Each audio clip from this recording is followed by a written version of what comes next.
Till of the arcade revolution in 1979, Lander and Asteroids, the late 1970s was a golden age for arcade gaming, a time when technology was advancing rapidly. And new gameplay mechanics were being invented almost every month. Among the standout titles from 1979 were Lander and Asteroids, two games that left a lasting impact on the industry and helped shape the future of interactive entertainment.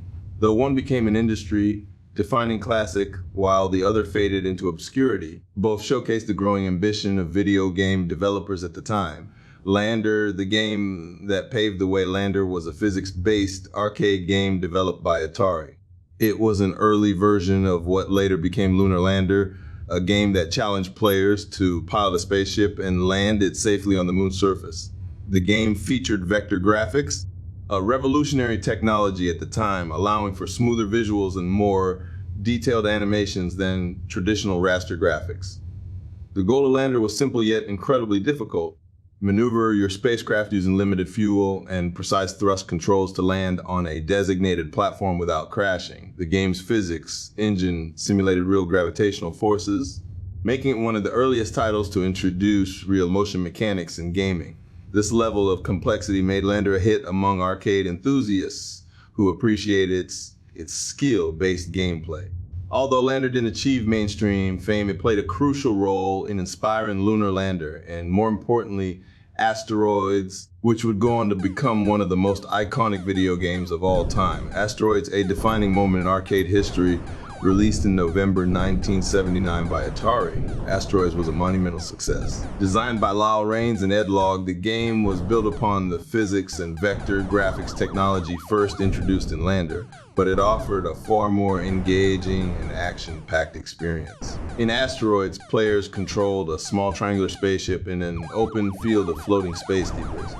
The goal was to destroy asteroids and flying saucers while avoiding collisions and enemy fire. The game introduced an innovative mechanic. Instead of restricting movement to a single screen, players could drift off one edge and reappear on the other, creating a sense of infinite space.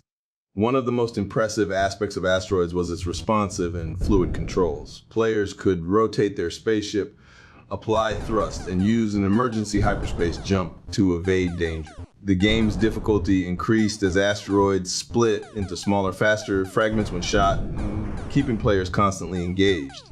The impact of Asteroids was immediate and massive. It became one of Atari's best-selling arcade games with over 70,000 cabinets sold.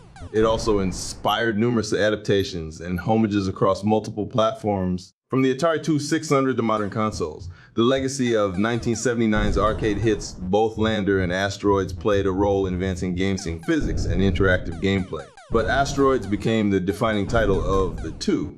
Lander remains an important footnote in gaming history, a precursor to a genre of precision-based landing games, while Asteroids cemented itself as a true classic that continues to influence game design even today. These games arrived at a pivotal moment in arcade gaming, where developers were beginning to understand how to make games not just about high scores, but also about immersive mechanics and skill-based gameplay. Whether you're a retro gaming enthusiast or a modern gamer fascinated by the origins of your favorite space shooters, the influence of these two 1979 arcade classics is undeniable.